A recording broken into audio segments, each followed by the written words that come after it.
बिस्मिल्लाहिर्रहमानिर्रहीम। Dear third year, आप में से रिक्वेस्ट आई है स्टूडेंट की कि कंडीशनल प्रोबेबिलिटी को थोड़ा सा रिवाइज़ करवा दें। तो आज का लेक्चर जो है वो कंडीशनल प्रोबेबिलिटी को रिवाइज़ करने के मुतल्लिक है। सिंपल प्रोबेबिलिटी आप लोग जानते हैं और वो हम लोग कर चुके हैं सारी। इसमें से जब हम लोग कंडीशनल प्रोबेबिलिटी पे आएंगे तो कंडीशनल प्रोबेबिलिटी क्या डिफरेंस लेके आएगी उसको हम लोगों ने देखना है। तो कंडीशनल प्रोबेबिलिटी में जैसे कि इसके नाम से पता चल रहा है कि हमें कोई कंडीशन गिवन होगी, हमें कोई एक्स्ट्रा इंफॉर्मेशन गिवन होगी जिसकी वजह से प्रोबेबिलिटी जो है वो इफ़ेक्ट होगी, उसमें चेंज आएगा। अब कंडीशनल प्रोबेबिलिटी में इनफैक्ट किसी एक्स्ट्रा इंफॉर्मेशन की वजह से या कंडीशन की वजह से क्या होता है, कुछ आउटकम्स जो टोटल सैम्पल स्पेस में आ रहे होते हैं वो एक्सक्लूड हो जाते हैं, निकल जाते हैं उसमें से, और सैम्पल स्पेस उस एक्स्ट्रा इंफॉर्मेशन की वजह से रिड्यूस हो जाता है, कम हो जाता है। फॉर एग्ज़ाम्पल आपको एक सादा सी एग्ज़ाम्पल देती हूँ। लेट्स से आप लोग थर्ड ईयर हैं अगर, और आपसे कहा जाता है कि एक स्कॉलरशिप आया हुआ है, तो सारी थर्ड ईयर जो है वो अप्लाई कर सकती है। एज्यूम करते हैं हम कि आप टोटल थर्ड ईयर 100 हैं। अब अगर सारी थर्ड ईयर को इजाज़त दे दी जाए तो पूरी जो 100 स्टूडेंट्स होंगी वो टोटल 100 जो है वो उसकी सैम्पल स्पेस होगी। लेकिन अगर ये तो हमारी वो टोटल जो जिस तरह हम लोग प्रोबेबिलिटी वैसे फाइंड आउट करते हैं सिंपल, वो वाला केस हो गया। लेकिन अगर कहा जाता है कि इस स्पेसिफिक स्कॉलरशिप के लिए जस्ट वो स्टूडेंट अप्लाई कर सकते हैं जिनके मार्क्स अपने इंटरमीडिएट में 80% हों कम अज़ कम।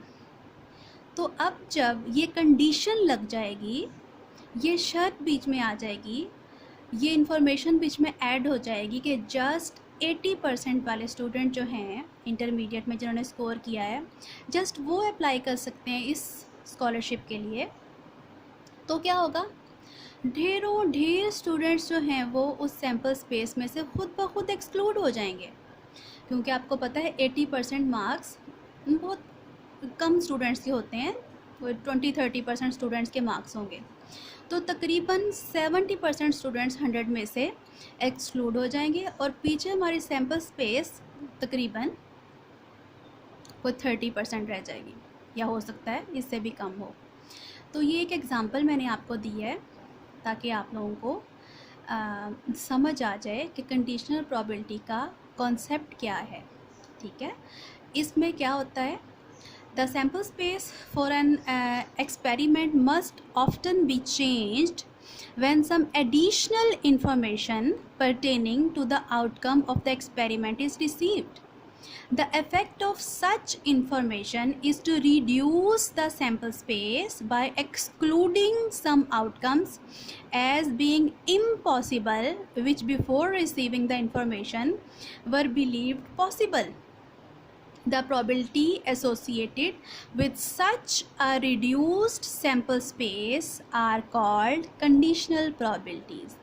मुझे उम्मीद है कि आपको इसका कॉन्सेप्ट जो है वो समझ आ गया होगा।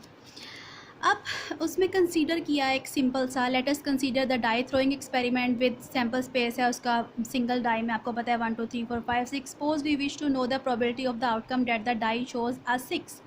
तो आपको पता है प्रोबेबिलिटी ऑफ 6 किसके इक्वल होती है, 1/6 के इक्वल होती है। इंतहाई आसान है, कोई मुश्किल बात नहीं है इसमें। लेकिन अब अगर हम कंडीशनल के कॉन्सेप्ट पे आते हैं, but before seeing the outcome we are told that, हमें ये बताया गया है that the die shows an even number of dots से इवेंट बी। अब अगर हमें कह दिया जाता है कि जो डाई है वो सिर्फ शो ही क्या करता है, जस्ट वो इवन नंबर शो करता है। अब अगर डाई सिर्फ इवन नंबर शो करेगा तो क्या होगा, और नंबर्स जो हमारे 1 3 5 हैं, 1 3 5 ये खुद ब खुद सैम्पल स्पेस में से रिड्यूस हो जाएंगे, और रिड्यूस होने के बाद हमारी रिड्यूस सैम्पल स्पेस क्या बच जाएगी, जस्ट 2 4 एंड 6। अब इसमें से अगर हमें कहा जाता है कि रिड्यूस सैम्पल स्पेस आ गई 2 4 6, इसको डिनोट कर लिया हुआ है बी से। अब अगर हमें कहा जाए कि दोबारा प्रोबेबिलिटी ऑफ 6 फाइंड आउट करो, तो प्रोबेबिलिटी ऑफ 6 जो है वो हमारे पास क्या आएगी, इस सैम्पल स्पेस में से 1/3। टोटल हमारे पास सैम्पल स्पेस में कितने पॉइंट्स हैं, 3, और 6 की प्रोबेबिलिटी क्या है, 1 टाइम अपीयर हुआ है हमारे पास, 6 की प्रोबेबिलिटी क्या आ जाएगी हमारे पास, 1/3। ठीक है, since each outcome in reduce sample space is equal likely, we call 1/3 as conditional probability of event A. Event A हमारे पास क्या था कि 6 अपीयर हो, as it is computed under the information or condition that die has shown even number of dots. So probability of die shows 6, given die shows even numbers will be equals to 1/3. This is probability of getting a 6 in reduced sample space B and is symbolized by, और इसका symbol क्या होता है, probability of A given B। जो हमें information दे दी गई है उसको ये एक लाइन लगा के इस तरह, जिसको हम रीड करते हैं, इस लाइन को कैसे रीड करना है, गिवन डैट से, ए गिवन डैट बी, यानी जो कंडीशन हमें बताई गई है उसको हम गिवन में लिखते हैं, और इसको हम रीड करेंगे कि probability of A given B. अब इसकी फॉर्मल डेफिनेशन पे आ जाते हैं। तो फॉर्मल डेफिनेशन हमारे पास कंडीशनल प्रोबेबिलिटी की क्या आती है, if A and B are 2 events in a sample space S and if probability of B is not equals to 0, then the conditional probability of the event A given that event B has occurred written as probability of A given B is defined as, probability of A given B will be equals to probability of A intersection B divided by probability of B, where probability of B should be greater than 0। आपको पता है अगर यही हमारे पास 0 हो जाएगी तो ये तो आपको अच्छे तरीके से पता है कि 1/0 वो इन्फिनिटी हो जाएगी, अनडिफाइंड हो जाएगा हमारा सारा। तो probability of A given B हमारे पास किसके इक्वल होगी, probability of A intersection B over probability of B, ये उसका फॉर्मूला होगा। इस तरह से अगर probability of B given A हो, यानी कि probability of B find out करनी है अंडर कंडीशन ए, जो भी हमें कंडीशन ए दी गई है, तो वो किसके इक्वल होगी, probability of A intersection B over probability of A. यानी न्यूमरेटर में हमने इन दोनों इवेंट्स का इंटरसेक्शन फाइंड आउट करना है, और डिवाइज़र में जो कंडीशन हमें दी गई है, ठीक है ना, जिसको हमने पहले रिड्यूस सैम्पल स्पेस से भी डिनोट किया है, वो हमारे पास डिनोमिनेटर में आएगी, where probability of A is greater than 0। और इसके साथ साथ याद रखना है कि ये भी बेसिक एक्सियम्स जो हैं प्रोबेबिलिटी को इसको सेटिस्फाई करती है, कंडीशनल प्रोबेबिलिटी भी, और यानी कि वही कि कंडीशनल प्रोबेबिलिटी की रेंज भी वही है 0 से लेकर 1 तक, 0 से लेस नहीं हो सकती, नेगेटिव नहीं आएगी प्रोबेबिलिटी की वैल्यू, और 1 से ग्रेटर नहीं आएगी। Probability of sure event given B will be equals to 1। Total probability just जिस तरह हमारे पास पहले भी 1 की इक्वल होती है, इस तरह से probability of A1 union A2 given B will be equals to probability of A1 given B plus probability of A2 given B, जबकि हमारे पास A1 एंड A2 क्या हों, A1 एंड A2 हमारे पास म्यूचुअली एक्सक्लूसिव इवेंट्स हो। Thus to determine conditional probability of A given B हमारे पास 2 methods हैं, ठीक है। Either we directly calculate the probability of A relative to the reduced sample space B, जैसे मैंने आपको जब ये कॉन्सेप्ट समझाया है और ये हमने probability of 6 फाइंड आउट की थी, इस तरह से करके दिखाया है, और we use probability of A intersection B and probability of B the probability of events in original sample space, या फिर हम original sample space में जो हमारे पास events हैं उनको यूज़ करते हुए इस तरह से फाइंड आउट कर सकते हैं। अब ये एक एग्जांपल ली है, मुझे उम्मीद आपको नज़र आ रही होगी, ये मेरे पुराने नोट्स हैं, इनमें थोड़ा सा छोटा लिखा हुआ है। इसमें दोनों तरीक़ों से मैं आप लोगों को करके दिखाऊंगी, और उसके बाद फिर आपकी चॉइस होगी कि आप जो तरीका अडॉप्ट करना चाहें वो आप लोग कर लें। एग्जाम्पल है, a man tosses 2 fair dice, what is the conditional probability that the sum of the 2 dice will be 7 given that. अब फर्स्ट कंडीशन क्या है, sum is odd. Second condition क्या है, sum is greater than 6। Third condition क्या है, 2 dice have same number.